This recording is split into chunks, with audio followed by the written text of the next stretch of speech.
पीछे खींचने पर वो कैसे जनरेट होता है। प्रोसीड।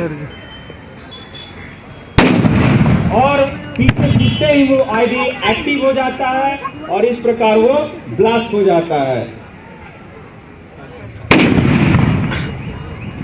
एक बार जोरदार तालियों इसके माध्यम से यह बताऊंगा कि किस प्रकार बाइक के हॉर्न को प्रेस करने पर आईडी कैसे एक्टिव होता है और कैसे ब्लास्ट होती है।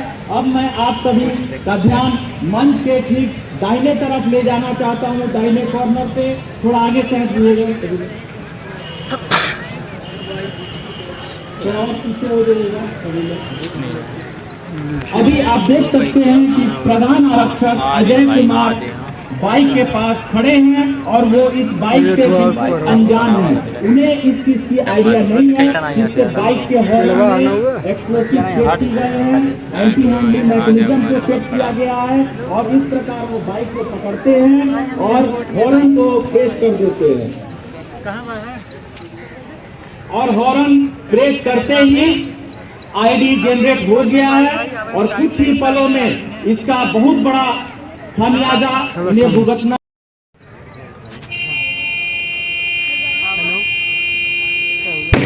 आप देख सकते हैं कि हॉर्न को प्रेस करने से किस प्रकार आईडी होता और इस प्रकार यह आईडी जनरेट हो जाता है और ब्लास्ट हो जाता है।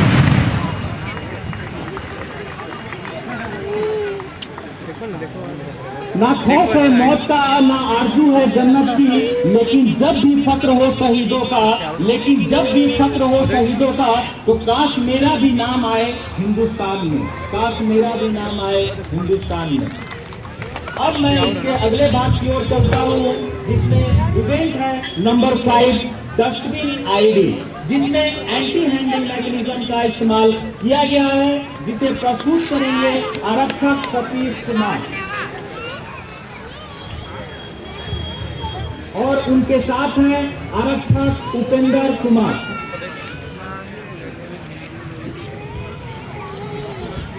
आप देख सकते हैं फिर आप देख सकते हैं कि एक डस्टबिन लवारिस की तरह किसी जगह पे पड़ा हुआ है और उसे आरक्षक उपेंद्र द्वारा लवारिस वस्तु को बिना समझे सोचे उस डस्टबिन को टच करना और उसके अंदर के पार्ट को बाहर निकालना, यह सबसे बड़ी गलती है।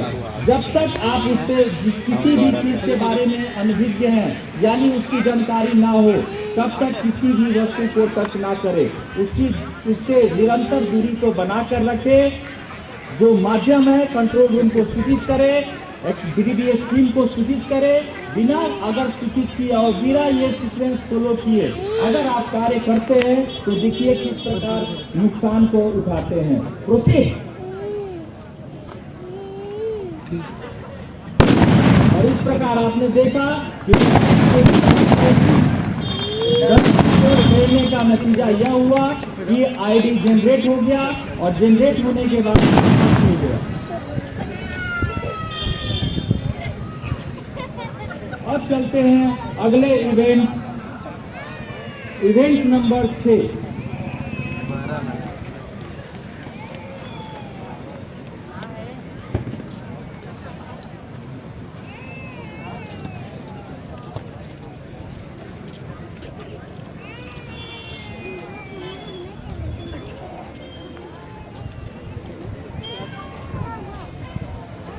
अगला इवेंट है बाइक फोन आईडी। मैं आपको बताना चाहता हूं आजकल इस तरह की घटनाएं भी काफी तेजी से बढ़ रही है। आप सपोज दैट अगर कोई भी बाइक पार्किंग में खड़ी हो और काफी दिन से खड़ी हो, जिसके बारे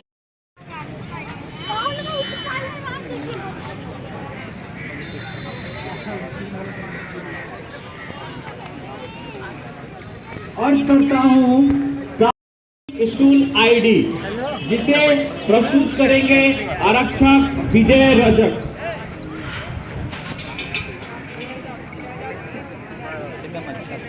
मैं बताना चाहता हूं इसके अंदर भी एंटी हैंडलिंग मैकेनिज्म यूज किया गया है। एंटी हैंडलिंग मैकेनिज्म में कई सारी चीजें होती हैं। कूल सिस्टम होता है, रिलीज होता है, प्रेशर होता है, टिल्ट होता है, switch mark 3, switch mark 4, switch mark 5, switch mark 6, ये सभी एंटी हैंडलिंग मैकेनिज्म के पार्ट्स हैं।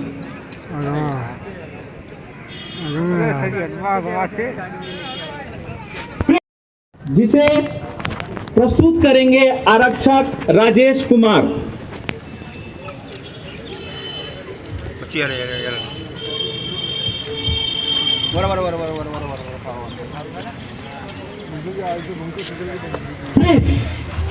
आप देख रहे हैं कि किस प्रकार एंटी हैंडलिंग मैकेनिज्म को, जबकि बताया जाता है एंटी हैंडलिंग मैकेनिज्म एक ऐसा मैकेनिज्म है जिसे विक्टिम खुद ही ऑपरेट करता है और वो जब चाहे, जिस जगह पे चाहे, कहां उस जगह पे ब्लास्ट कर सकता है अगर हम जागरूक ना रहे तो, और किसी भी लावारिस वस्तु को आपके एरिया पर छोड़कर उसे ऑपरेट कराकर वो जनरेट कर एक्सप्लोड करा सकता है। अब इसके माध्यम से हम आपको बताएंगे कि एक सूटकेस किसी अनजान जगह पर रखी हुई है और एक जवान आरक्षक राजेश बिना सोचे समझे उस सूटकेस को आकर कूल करने की कोशिश करता है, जिसके कारण उसका खामियाजा उसे भुगतना पड़ता है। प्रोसीड।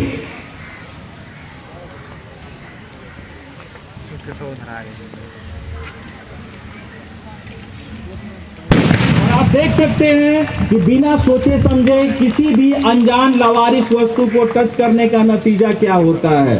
तो अन्यथा आप सभी से ये अनुरोध है कि किसी भी प्रकार की कोई भी और अंत में एक बार फिर डेमोन्स्ट्रेशन विसर्जन की अनुमति ली गई।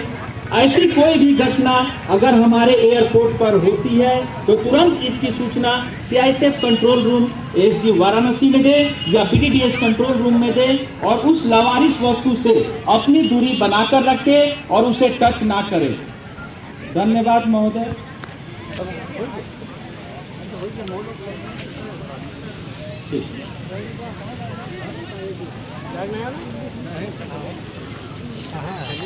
चला